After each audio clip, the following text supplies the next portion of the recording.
안녕하세요. 캠벨 생명과학 시판 생물 공부 함께하고 있는 이정민입니다. 자, 이제 오늘 진행할 51장부터 우리 이제 생물학에서 다루는 생태학이라고 하는 분야를 진행을 할 예정인데요. 사실은 생태학은 이제 학생들이 공부를 할 때 뭔가 이제 생물이다라고 하면은 뭐 살아있는 거, 뭐 조직, 기관 이런 것들을 다루는 생물들에만 익숙해져 있어서 사실은 생물학 같은 경우에 학생들이 이거 약간 생물인가? 뭐 지리 아닌가? 뭐 이런 식으로 조금 생물학하고 동떨어지게 생각을 하는 경우가 많은데요. 자, 큼직한 범위로 봤을 때 사실 우리는 생물이 구성이 되고 또 생태계 전체가 형성되는 전체 과정을 생물학의 학습 범위로 잡기 때문에 이제 개체 수준을 넘어서서 이제 생물 종류에 따라서 그들이 집단을 만들고 또 한 종류의 개체군 집단들이 여러 종류가 모여서 군집을 만들게 되고 이것들이 지구 전체적으로 어떻게 이제 살아있는 생명체들의 그 환경을 만들게 되는지를 전체적으로 다루는 분야가 생태학이라고 생각하시면 되십니다. 전공적으로 봤을 때 생태학도 상당히 이제 발달이 많이 이루어지고 있는 분야이기 때문에 최근에 학생들의 이제 생물학적 관심이 높아지고 있는 분야라서 대략적인 내용들을 정리하는 것이 생물학을 공부한 학생들에게 도움이 될 거라고 예상을 하고 있습니다. 자, 일단 오늘 진행할 51장에서는요. 이제 사실 생태학이 조금 낯설어하는 학생들이 많아서 생태학에서 대체적으로 어떤 것들을 다루게 될 것이다라고 하는 개요 부분을 살펴볼 거고요. 이제 52장부터 하나씩 아래 단계부터 윗 단계로 올라가면서 이제 수업이 진행된다라고 보시면 될 것 같습니다. 자, 우선은 생태학이라고 하는 분야에서 이제 보통 학생들이 생각하는 뭐 세포 이런 것들을 다루는 분야가 아니기 때문에 어떤 것들을 주로 다루게 되는지에 대해서 조금 낯설어하는 경우가 많더라고요. 그래서 작은 범위부터 시작을 해서 올라가 보도록 하죠. 지금 교재에는 이제 위쪽부터 나와 있는 순서대로 제가 좀 올려놓은 건데 가장 좁은 범위로 본다라고 하면 저희가 이제 앞쪽에서 뭐 세포학을 공부를 했다거나 뭐 유전, 뭐 동물 생리학 이런 것들 혹은 식물 생리학 이런 것들을 공부를 해서 하나의 개체 내부에서 이루어지는 생리적인 현상들이 어떻게 이루어지는지에 대해서 공부를 했었어요. 자, 그렇게 해가지고 하나의 개체가 만들어졌다고 칩시다. 자, 그 개체가 만들어졌다라고 했을 때 하나의 개체가 내부적인 조절 외에 바깥쪽에서 주어지는 환경에 따라서 어떤 특정한 행동들이 결정이 되고 이러한 행동들이 집단을 이루는 데 영향을 미치는 경우가 있습니다. 자, 그래서 하나의 개체에서 나타나게 되는 어떤 행동적인 현상들 또는 이제 그 행동적인 현상들이 구조에까지 영향을 미치는 이런 관계들을 다루는 부분이 개체 생태학이라고 해서 생태학에서 가장 좁은 범위에 해당하는 생태학 파트라고 볼 수가 있으세요. 자, 그래서 하나의 개체가 뭐 행동을 한다거나 혹은 환경에 적합하게 적응을 했다라고 하면 우리 동물들, 식물도 뭐 동물만 그런 게 아니고 모든 생물들은 군집을 이루었을 때 훨씬 더 생존이 유리해지는 성향들이 있습니다. 뭐 하다못해 박테리아다라고 하는 경우에도 이렇게 군집을 만들잖아요. 컬로니라고 해서. 자, 그래서 개체군이라고 하면 우리가 한 종류의 생물들의 집단을 개체군이라고 생각을 하시면 되세요. 예를 들어 내가 뭐 농장을 운영을 하는데 오늘 뭐 새 닭을 사가지고 30마리를 데리고 들어왔다라고 하면 그 30마리의 닭이 모여있어. 이게 이제 닭 개체군 이렇게 보시면 되는 거거든요. 자, 그런데 아니 뭐 같은 종들 모였는데 그걸 뭐 공부할 게 있나 싶으시겠지만 사실은 생물 종류에 따라서 여러 집단, 여러 개체가 모이게 되면 그들 사이에서 어떤 질서가 이루어져야지만 이 개체군들이 유지가 될 수 있고 그렇게 개체군이 유지가 되게 되면 그 다음에는 우리 다 같이 어떻게 하면 잘 살 수 있을까라고 하는 이제 상호작용들이 발달을 하게 됩니다. 그래서 개체군 생태학에서는 일단은 하나의 개체군 형성이 될 때 내부에서 어떤 규칙들이 만들어지고 그렇게 만들어진 이제 하나의 개체군 내부에서 개체들끼리 어떤 상호작용을 주고받느냐라는 것에 대한 학문이 이제 개체군 생태학이라고 얘기를 하고요. 자, 그렇게 해서 개체군 집단이 만들어졌다고 치자고요. 여기 어떤 숲이 있다라고 했을 때 이 숲에 보면 일단은 가장 기본적인 우리 왜 이제 중학교 때부터 뭐 가장 기본적으로 뭐 먹이사슬이야 뭐 이런 것들 공부하시잖아요. 그렇죠? 하나의 숲을 구성을 하고 있는 여러 생물들을 보면 일단 뭐 초본들 뭐 잔디라거나 이제 미약한 초본들이 이제 식물체 군집 그 개체군들을 이루게 될 거고 요 초본들을 먹고 생활하는 이제 1차 소비자라고 보통 얘기를 하죠. 초식동물들. 초식동물들이 이제 식물들을 먹고 생활을 하고 그 초식동물들이 이제 육식동물들이 먹고 생활하고 이런 식으로 어떤 하나의 환경이나 지역이 있다라고 하면 그 안에 여러 종류의 개체군들이 존재를 하게 되어 있습니다. 당연히 지금 생각을 하시게 되면 저는 지금 먹고 먹히는 관계를 말씀을 드렸고 이건 포식과 피식의 관계라고 볼 수가 있는데요. 뭐 개체군들이 제가 지금 말씀드린 것처럼 포식과 피식의 관계만 존재를 하는 것이 아니고 어떤 집단들 같은 경우는 너하고 나하고 같이 사는데 나는 이렇게 하고 너는 이렇게 하면 우리 서로 좋을 것 같아. 그래서 우리끼리 서로 상호작용하자. 이런 식으로 개체군들끼리의 상호작용이 포식, 피식 외에 여러 가지 형태로 이루어지게 되어 있습니다. 자, 그래서 그러한 개체군들의 집단을 가리켜서 우리는 군집이라고 얘기를 하고요. 저는 지금 가장 기초적인 여러분들이 좀 익숙한 대상을 중심으로 먹이사슬을 말씀을 드렸지만 하다못해 뭐 식물들이야 라고 하는 경우에도 초본들이 있고요. 또 관목들이 있고 또 교목들이 있고 혹은 수관계에 해당하는 큰 나무들이 있고 이런 식물들끼리도 사실은 상호작용을 주고받으면서 서로의 생존에 유리한 그리고 이 군집이 유지되는 데 유리한 방향으로 지금까지 오랜 시간 동안 진화를 이루어왔다라고 볼 수가 있으세요. 그래서 이 군집들 같은 경우에 어떻게 이제 발달되어 왔는지를 다루는 학문이 이제 군집 생태학이라고 얘기를 합니다. 자, 그렇게 해서 하나의 군집이 만들어진다라고 하면 이제 이 군집이라고 하는 것이 아마 오늘도 조금 주로 얘기를 하는 분야가 될 텐데 그 군집이 어디에 형성이 되느냐에 따라서 군집들의 성격이 조금 달라집니다. 군집의 성격이 달라진다라고 하는 것은 이것들을 구성하는 생물 종들 외에도 뭐 외부로부터 주어지는 빛이라거나 온도와 같은 무생물적인 요소들의 조합이 달라진다라는 걸 의미를 하거든요. 따라서 이러한 군집들이 어떤 환경에 자리를 잡느냐에 따라서 달라지는 형태를 다루는 학문이 생태계 생태학이라고 합니다.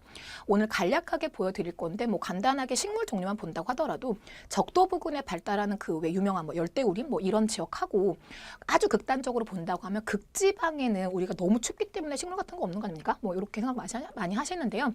극지방과 같은 저온지대에도 적응한 식물들이 생활을 하고 있습니다.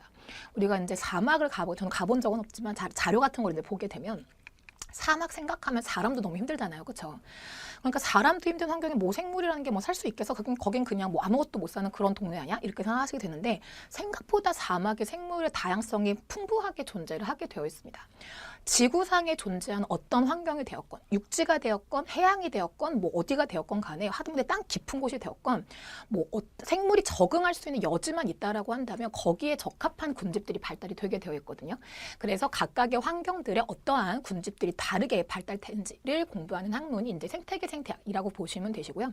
우리가 지구라고 하는 전체 면적이 보통 우리 이제 육지에 있는 군집들을 주로 많이 다루게 되니까 육지에 있는 군집이야라고 하는 게 왜 이렇게 모자이크 연결하듯이 연결되어 있는 게 아니고 연속적으로 연결된다라고 생각을 해보시면 여러 환경에 해당하는 생태계들이 그것들끼리에도 마찬가지로 상호작용을 유지를 하면서 전체적인 지구 전체 집단을 이루고 있다라는 걸 생각할 수 있을 거예요. 그래서 생태계 생태학에서는 일단은 각각의 지역에서 발달되는 생태계하고 그리고 이제 각 지역들의 생태계들이 어떻게 상호작용을 하는지에 대해서 다루는 분야가 되겠습니다. 자, 요게 이제 조금 더 발달되게 되면 제가 좀 전에 열대우림을 말씀을 드렸는데 적도 지역이다라고 했을 때 이따가 이제 지도 보시면 나오시겠지만 적도 지역만 본다고 하더라도 열대우림만 있는 게 아니고요. 열대우림하고 인집하고 있는 지역에는 이제 열대 지역이기는 한데 뭐 우림이다라고 하면 강수량이 상당히 많은 지역을 의미하거든요. 근데 적도 부근이기는 한데 열대우림처럼 강수량이 많지 않은 그런 이제 열대 관목 지역 같은 데도 있고요. 또 똑같은 적도 지역이라고 하더라도 내륙 지역하고 해안가, 바닷가 부분하고 또 좀 생태계의 구성이 달라지게 되고 그래서 이제 좀 전에 우리 얘기해서 생태계 생태학이야라고 하는 거는 뭐 그런 식으로 열대우림이냐, 열대관목이냐, 혹은 해안가냐 이런 식으로 각각의 지역들에 대해서 얘기를 했다면 이 경관 생태학 같은 경우에는 이제 전체 지구적으로 봤을 때 지구적으로 뭐 위도를 중심으로 하면 0도부터 30도 부근까지 또는 30에서 60까지 이런 식으로 전체 지구를 부위 나누어서 다루게 되는 이제 생태학 경관 생태학입니다. 경관 생태학 같은 경우에는 이러한 이제 유사한 지역에 분포하고 있는 다른 종류의 생태계들이 어떻게 상호작용을 하면서 랜드스케이프, 경관을 구성을 하게 되는지 이런 학문들을 공부하게 될 거고요. 이러한 여러 지역들의 생태계가 모여서 결과적으로 이제 지구야라고 하는 거는 그런 생태계들의 집단이기 때문에 전체적인 이제 생태학을 공부하는 부분이 지구 생태학이라고 보시면 되시는데요. 지금 우리가 아무래도 이제 생태학에서도 생물에 대한 공부를 하다 보니까 생물에 대한 얘기를 주로 하고 있는데 사실은 개체 생태학부터 지구 생태학까지 쭉 연결되는 과정에서 반드시 잊지 말아야 하시는 거는 이 생태계를 구성하는 요소에는 생물적인 요소만 있는 게 아니라는 겁니다. 자, 우리 생물들은요, 자연 환경에서 완전히 독립될 수는 없기 때문에 당연히 그 지역을 구성하고 있는 기온이라거나 강수량이라거나 온도라든지 바람, 습도 이런 요인들에 따라서 생태계는 영향을 받게 되어 있어요. 모든 생태학 분야에서 거기를 구성하고 있는 생물종 그리고 그것들이 무생물적 요소하고 어떻게 영향을 주고받는지에 대해서 공부를 할 거기 때문에 아마 대체적인 단원들이 그런 식으로 내용이 정리가 될 겁니다. 이 지역의 환경이 이렇기 때문에 어떤 생물들이 이런 식으로 적응을 했고 그래서 그 생물들은 그 적응한 방식을 통해서 환경과 이런 식으로 영향을 주고받는다. 뭐 이런 식으로 진행이 된다라고 보시면 될 것 같거든요. 그래서 전체적으로 흐름 파악하셨으니까 일단은 지금 제가 말씀드렸던 것처럼 생태계가 구성이 되는데 가장 중요한 역할을 하는 것이 이제 무생물적인 환경적인 요소이기 때문에 생태계가 결정되는데 관여하는 환경적인 요소 얘기를 먼저 시작을 해보도록 하겠습니다. 자, 우리가 이제 환경적인 요소는 큼직하게 봤을 때 기후라고 얘기를 하게 되는데요. 기후는 이 크게 네 가지 요소로 구성이 된다라고 보시면 되십니다. 기온이 어떠냐, 또 비가 얼마큼 오느냐, 또 빛이 얼마큼 들어갔냐. 우리가 이제 지구에 존재하는 생물에게 있어서 모든 에너지의 기원은 태양 에너지라고 얘기를 하고, 이 태양 에너지를 이용을 해가지고 식물들이 얼마만큼 광합성을 할 수 있느냐, 이것이 이제 전체 생태계가 사용할 수 있는 에너지원을 생산하는 도구가 될 거기 때문에 햇빛이 얼마나 들어오느냐, 이것도 굉장히 중요한 요건이 되고요.